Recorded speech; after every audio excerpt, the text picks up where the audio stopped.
तो इस वीडियो में करने वाले हैं हम 4 years ownership review of TVS Jupiter.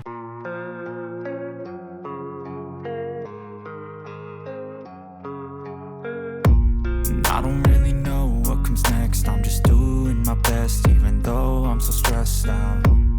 Everything just feels like a test that I fail, so depressed when I can't seem to get out.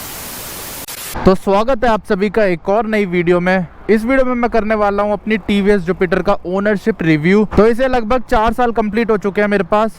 तो इस वीडियो में करने वाले हैं हम 4 years ownership review of TVS Jupiter. सारी चीजें बताऊंगा मैं आपको, इसकी mileage, performance, maintenance, service cost, positives क्या है, नेगेटिव्स क्या है, सारी चीजें बताने वाला हूं मैं आपको इस वीडियो में। तो वीडियो को एंड तक जरूर देखना। सबसे पहले मैं आपको स्कूटी दिखा देता हूँ एकदम ढंग से। आगे से स्कूटी कुछ ऐसी दिखती है। इसमें हमें आगे मिलता है हेलोजन लैंप, जो कि मैंने चेंज करा रखा है। एलईडी लाइट्स लगा दी है, यहाँ पे भी लगा दी और यहाँ पे भी, लेकिन ये दोनों ख़राब हो चुकी है, पर ये वाली चल रही है। ये दोनों ख़राब इसलिए हुई है क्योंकि जो इसका कनेक्शन है ना, वो मैंने एक्सीलेटर पे ही कर रखा है। और अगर आप एलईडी लगवाते हो अपनी गाड़ी में तो आपको डायरेक्ट कनेक्शन करना पड़ता है बैटरी से। और बाकी इंडिकेटर भी इसमें हेलोजन ही मिलते हैं। ये मैंने ना 2019 के एंड में खरीदी थी। यार गर्मी हो रही है, जैकेट उतार ही देते हैं अभी। और उस टाइम ये मेरे को पड़ी थी लगभग 65,000 के आसपास की। उस टाइम यही प्राइस चल रहा था सारी स्कूटियों का। एक्टिवा भी इतने की थी। एक्टिवा 2000 रुपये सस्ती थी, वो 63 के आसपास थी। ये 65 के आसपास थी। वैसे तो वो 65 बोल रहे थे, पर कैश में ली थी तो उन्होंने 1000 रुपये का डिस्काउंट दिया था। और ये स्टैंडर्ड मॉडल है। इससे नीचे उस टाइम कुछ नहीं आता था, लेकिन अब आने लग गया है, जिसमें आपको स्टील व्हील्स मिलते हैं, लेकिन इसमें आपको एलॉय व्हील्स मिलते हैं। और आगे इसमें डिस्क ब्रेक्स नहीं मिलती, ड्रम मिलती है। पीछे भी ड्रम मिलती है, क्योंकि डिस्क ब्रेक्स ZX में आते थे उस टाइम, अभी भी ZX में ही आते हैं। बाकी इसमें आपको नॉर्मल ब्रेक्स मिलते हैं, ड्रम ब्रेक। और क्या मिलता है आगे? और हाँ, उस टाइम ना यही स्कूटी थी इस प्राइस रेंज में जिसमें ऐसे सॉकर आते थे। एक्टिवा थी उसमें नहीं आते थे, उसमें पुराने जमाने वाले सॉकर आते थे जैसे स्कूटर्स में आते हैं। तो इस प्राइस रेंज में उस टाइम में यही सबसे बढ़िया स्कूटी लगी थी मेरे को। तो आगे का तो हो चुका है कंप्लीट। अब आ जाते हैं मीटर पे, इसके डैशबोर्ड पे। तो डैशबोर्ड इसका कुछ ऐसा दिखता है। इसमें मैंने वो चढ़ा रखी है फिल्म ब्लैक कलर की, स्मोक, पर ये घिस घिस के ना अब अंदर का कुछ दिखता ही नहीं है। अंधेरे में दिख जाता है जब लाइट जलती है अंदर, अभी तो नहीं दिखेगा। इसमें आपको नॉर्मल चीज़ें दिख जाती है। और ये रहे इसके मिरर्स, जो कि अभी तक मैंने स्टॉक ही लगा रखे हैं। तो डैशबोर्ड भी काफ़ी ज़्यादा बढ़िया लगता है इसका, लेकिन जो इससे ऊपर आता है ना ZX, उसका थोड़ा ज़्यादा अच्छा है। उसमें थोड़ा डिजिटल भी मिल जाता है और थोड़ा एनालॉग भी मिल जाता है। उसमें जब आप चाबी घुमाते हो, इग्निशन ऑन करते हो, तो सुई ऐसे जाती है यहाँ से, फिर वापस आती है। तो वो देखने में बहुत ही ज़्यादा बढ़िया लगता है मेरे को। पर वही है, मेरे को काला कलर चाहिए था। ZX में उस टाइम काला कलर नहीं आता था, अब तो आने लग गया है, पर अभी भी ऐसा वाला काला नहीं आता, उसमें अलग सा काला आता है। और मेरे को यही वाला चाहिए था। उस टाइम तो काला आता ही नहीं था ZX में, सिर्फ स्टैंडर्ड में आता था ब्लैक, और किसी में भी नहीं आता था। तो मेन रीज़न स्टैंडर्ड लेने का ब्लैक कलर था। और अब आ जाते हैं स्कूटी के पीछे। तो पीछे आपको LED लाइट मिलती है, लेकिन इंडिकेटर हेलोजन मिलते हैं। अब जो जुपिटर है उसकी पीछे की लाइट चेंज कर दी है, टेल लाइट सारे मॉडल्स में ही चेंज कर दी है अब तो। एक बार जला के दिखा देता हूँ आपको। तो देखो कुछ ऐसे जलती है। नॉर्मली लाइट थी पर LED थी। तो ये सारी चीज़ें मिलती थी उस टाइम हमें टीवीएस जुपिटर में। अब आपको थोड़ी बहुत चीज़ें एक्स्ट्रा मिल जाती है। और ये जो मॉडल है ये BS4 मॉडल है। जब मैंने ये ली थी उसके 6-7 महीने बाद BS6 आ गया था, और उसके बाद प्राइजेस और ज़्यादा बढ़ गए थे स्कूटियों के। और अब तो आपको पता ही है, 90 हज़ार, 1 लाख तक पहुंच गई है स्कूटियाँ। जैसे जैसे अरे यार, एक तो ये बुलेट वाले बहुत ज़्यादा नॉइज़ पोल्यूशन फैलाते हैं। जैसे जैसे साल बढ़ते जा रहे हैं वैसे वैसे प्राइजेस भी बढ़ते जा रहे हैं गाड़ियों के। लेकिन जिनके पास पुरानी है उनको इससे फ़ायदा है, क्योंकि रीसेल वैल्यू फिर सही रहती है। अब जैसे मैंने 65,000 की खरीदी, अभी भी मैं बेच रहा हूँ ना, तो 35-40 हज़ार की बिक्री है। तो 25,000 का डेप्रिसिएशन हुआ है बस 4 साल में। अगर प्राइस नहीं बढ़ते तो अभी ये 20,000 में बिक्री होती। और इसमें मैंने थोड़ी मॉडिफिकेशंस भी करा रखी है, वो भी आपको आगे चल के दिखाऊंगा। पर उससे पहले मैं आपको स्कूटी के पॉजिटिव्स बता देता हूँ। तो इस स्कूटी को 4 साल हो चुके हैं, पर अभी भी एकदम स्मूथ मक्खन की तरह चलती है। इतनी स्मूथ ये नई के टाइम भी नहीं चलती थी जितनी अब चलती है। मतलब इंजन इसका बहुत ज़्यादा मस्त लगता है मेरे को। और दूसरी चीज़ जो मेरे को इसमें बढ़िया लगती है वो ये है कि ये रोड पे ना एकदम जम के चलती है, चिपक के, क्योंकि इसकी ग्राउंड क्लियरेंस है ना वो कम है। अब जैसे एक्टिव है उसकी ग्राउंड क्लियरेंस थोड़ी ज़्यादा है, तो वो थोड़ी उड़ती रहती है रोड पे। ऐसा लगता है एक पत्थर आएगा स्कूटी उड़ जाएगी।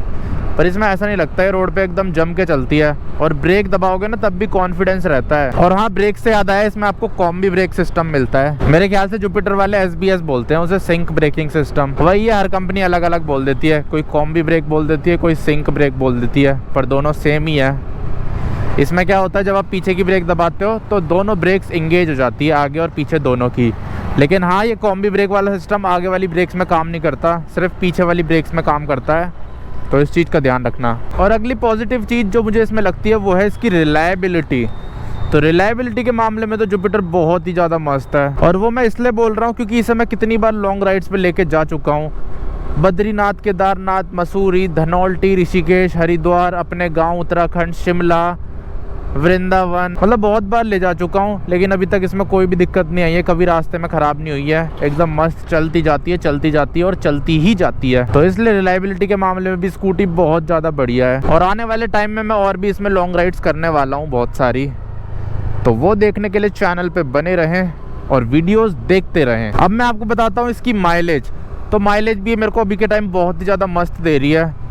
ये लगा लो, सिटी में दे देती है 45 से 50 के बीच में, और अगर मैं हाईवेज पे चलाता हूँ तो 60 तक दे देती है। माइलेज एक तो चलाने के ऊपर भी डिपेंड करता है ना, मैं थोड़ी आराम से ही चलाता हूँ, धीरे धीरे रेस देता हूँ और फिर ब्रेक मारता हूँ, एकदम से रेस नहीं देता। और स्कूटी ज़्यादातर ऐसी चलती है 40-50, 60, 40-50, 60, तो इसलिए माइलेज मेरे को ठीक ठाक दे देती है। ये कभी कभी जब इसमें दिक्कतें आ जाती हैं तब माइलेज ड्रॉप हो जाती है, 35 की भी हो जाती है, 30 की भी हो जाती है। लेकिन जब स्कूटी में सारी चीज़ें एकदम सही चल रही होती है तब माइलेज अच्छा दे देती है। और अगर हम बात करें सर्विस कॉस्ट की, तो जब मैं पहले बाहर से सर्विस कराता था इसकी, मतलब कंपनी से सर्विस कराता था, तब मेरे को सर्विस पड़ती थी 1000-1100 के आसपास। मतलब कंपनी से कराने में एक्सपेंसिव है सर्विस, लेकिन जब से मैं बाहर से कराने लग गया हूँ तब से मेरे को 600-700 ऐसे ही पड़ती है सर्विस, वो भी एकदम बढ़िया इंजन ऑयल के साथ, Castrol power 1 ultimate fully synthetic engine oil के साथ। तो इसलिए बाहर से सही है। बाहर से मेंटेनेंस इसका कम है, लेकिन कंपनी में बहुत ज़्यादा है। अब आपको मैं मॉडिफिकेशंस दिखा देता हूँ जो मैंने इसमें करवा रखी है। सबसे पहली तो ये है कि मैंने इसमें ये हज़ार्ड लाइट का स्विच लगा रखा है, इसको दबाने से सारी लाइटें जल जाती है। ये देखो, हेलोजन में ही करा रखा है मैंने, बाकी मैंने फ्लैशर्स नहीं लगा रखे, तो इसमें मोड चेंज नहीं होते, ऐसी जलती रहेगी ये चारों एक साथ। और क्या करा रखा है, और बस ये रैप करा रखा है, यहाँ पे जय बजरंगबली लिखा रखा है, ये तिब्बतन प्रेयर फ्लैग लगाया है, और हाँ, पीछे मैंने ब्लिंकर्स लगा रखे हैं, ये ब्रेक दबाने पे जलते हैं। एक बार जला के दिखाता हूँ। ये देखो, ऐसे इनमें पैटर्न्स भी है 3-4, तो चेंज होते रहते हैं। अब देखो चेंज हो गया, ये देखो दोबारा चेंज हो गया, अब दोबारा चेंज हो गया। तो ये ब्रेक दबाने पे जलते हैं, इससे सही रहता है, थोड़ी सेफ्टी ज़्यादा हो जाती है। जब आप एकदम से ब्रेक मारते हो ना तो पीछे पता चल जाता है लोगों को, नहीं तो स्कूटी की लाइट वैसी जलती रहती है, छोटी सी लाइट है, ब्रेक मारते हो तो इतना पता नहीं चलता। पहले लोग ठोक दिया करते थे पीछे से, लेकिन जब से ये लगाया है तब से थोड़ा ठुकना बंद हो गई है स्कूटी पीछे से। तो बस यही छोटी छोटी मॉडिफिकेशंस करा रखी है। और ये सीट कवर लगा रखा है मैंने नेट वाला, क्योंकि जो नॉर्मल सीट कवर है वो हमारे यहाँ बिल्लियाँ फाड़ देती है, छेद कर देती है उसमें, पर इसमें नहीं कर पाती, तो इसलिए मैंने ये वाला लगा रखा है। और अब बात करते हैं इसके टायर्स की। तो टायर मैंने आगे वाला एक बार चेंज करा रखा है, इसमें अभी डल रखा है C8 का जूम, और जो पीछे वाला टायर है वो मैंने 2 बार चेंज कराया है। इसमें अभी है C8 माइलेज, इससे पहले MRF ज़ैपर था और उससे पहले स्टॉक था। तो बस यही सब मॉडिफिकेशंस है जो मैंने अपनी स्कूटी में करा रखी है। और बाकी ये क्रैश गार्ड लगा रखा है, जिसे मैंने ये वाला पेंट कर रखा है, सिर्फ ये वाला, बाकी आगे और पीछे क्रोम ही है, मतलब क्रोम नहीं स्टील जो भी बोल लो। तो बस इतनी मॉडिफिकेशन है। और हाँ, ये टायर में मैंने स्टिकर्स लगा रखे हैं, आगे वाले में दिखाता हूँ, ढंग से दिखेंगे। ये देखो, वाइट और नियॉन कलर के, और स्टिकर लगा रखा है लिव टू राइड का, और आगे अपना इंस्टाग्राम हैंडल लिखा रखा है द कार्तिक रावत। तो बस इतनी मॉडिफिकेशन है जो मैंने इसमें करा रखी है, ज़्यादा नहीं कराई, बस काम की चीज़ें हैं। और हाँ, एक और चीज़ याद आ गई, वो है इसका हॉर्न। तो ये वाला हॉर्न लगाया मैंने,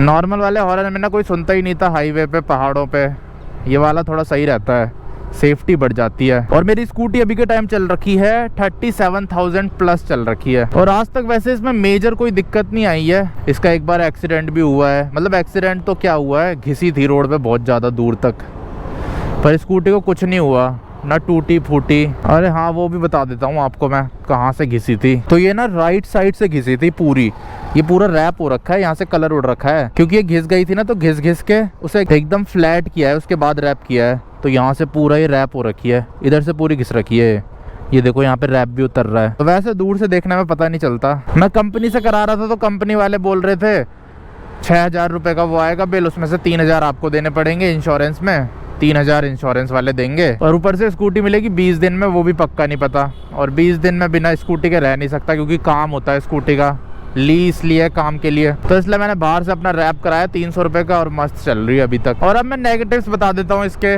पॉजिटिव सब चीज़ मैंने बता दी है, बस नेगेटिव्स रह रहे हैं। तो सबसे बड़ा एक नेगेटिव मेरे को इसका लगता है बैलेंसिंग का। ये स्कूटी ना एक तरफ भागती है, पता नहीं क्यों, राइट की तरफ, और ये दिक्कत इसमें शुरू से ही है और अभी तक भी वो ठीक नहीं हुई है। अब तो शरीर को आदत हो गई है उसकी, पर पहले बहुत ज़्यादा दिक्कत होती थी। जैसे स्पीड में भी आप हैंडल छोड़ोगे ना इसका तो एक तरफ भागती है। पैरों से बैलेंस करता हूँ मैं तब जाके सीधी चलती है। मैंने कहा ना, अब आदत हो गई है शरीर को, तो शरीर खुद ही बैलेंस कर दे रहा है अब। और दूसरी मेरे को जो इसमें नेगेटिव चीज़ लगती है वो है इसका पिकअप। जैसे एक्टिवा है ना, वो हल्की सी रेस में उठ जाती है, लेकिन इसमें ऐसा नहीं है, इसे थोड़ी ज़्यादा रेस देनी पड़ती है उठाने के लिए, और ब्रेकर्स में भी। तो ये चीज़ मेरे को उसकी नेगेटिव लगती है। बाकी जब एक बार उठ जाती है फिर तो इसमें बराबरी पावर है एक्टिवा के, बस पिकअप में थोड़ी सी कमज़ोर पड़ जाती है ये। और तो बाकी मेरे को कुछ नेगेटिव लगता नहीं है इसमें, सारी चीज़ें बढ़िया है, बढ़िया काम कर रही है अभी तक तो सारी चीज़ें। और एक बार आपको इसका वो भी दिखा देता हूँ, बूट स्पेस कितना आता है इसमें। अब तो वैसे बढ़ा दिया है जो नई वाली आ रही है, क्योंकि अब इंजन छोटे हो चुके हैं BS6 में, तो बूट स्पेस बड़े हो चुके हैं। पहले इंजन बड़े थे, बूट स्पेस छोटे थे। तो ये देखो, ये रहा इसका बूट स्पेस। इसमें एक हेलमेट आ जाता है, छोटा छोटा सा कपड़ा है, बाकी एक मोबाइल होल्डर है स्कूटी का, डॉक्यूमेंट्स है और पंचर किट है, बस इतना ही सामान है। तो ठीक ठाक मिल जाता है आपको इसमें बूट स्पेस। लेकिन इसमें ये वाला हेलमेट नहीं आता फुल साइज़ वाला, ऐसा छोटे मोटे हेलमेट आ जाते हैं। और जो कंपनी की तरफ से आपको हाफ फेस हेलमेट मिलता है वो भी आ जाता है। मैंने जो इसमें LED लगा रखी है वो कुछ ऐसी दिखती है, देख लो। और ये ना लाइट से भी घिस रखी है, देखो दिख रहा होगा आपको, शायद नहीं दिख रहा होगा तो बंद करके दिख जाएगा। किधर गई चाबी? ये देखो, यहाँ से भी घिस रखी है, ये उसी टाइम घिस रखी है एक्सीडेंट के टाइम। पर स्कूटी यार बहुत ज़्यादा मस्त है, मज़ा आ जाता है इसे चला के, एकदम दब के चलती है रोड पे। और हाँ, एक और इसकी पॉजिटिव चीज़, इसकी हैंडलिंग बहुत ज़्यादा तगड़ी है यार। छोटा सा हैंडल है इसका और एकदम से कट जाती है। तो बस यही था इसका 4 इयर्स ओनरशिप रिव्यू। और अगर आपको भी अपनी बाइक या स्कूटी का ओनरशिप रिव्यू शेयर करना है ना, तो मेरे को इंस्टाग्राम पे DM कर देना, ID दिख रही होगी आपको स्क्रीन पे। तो बस इस वीडियो को यहीं एंड करते हैं, मिलता हूँ आपसे नेक्स्ट वीडियो में। जय हिंद।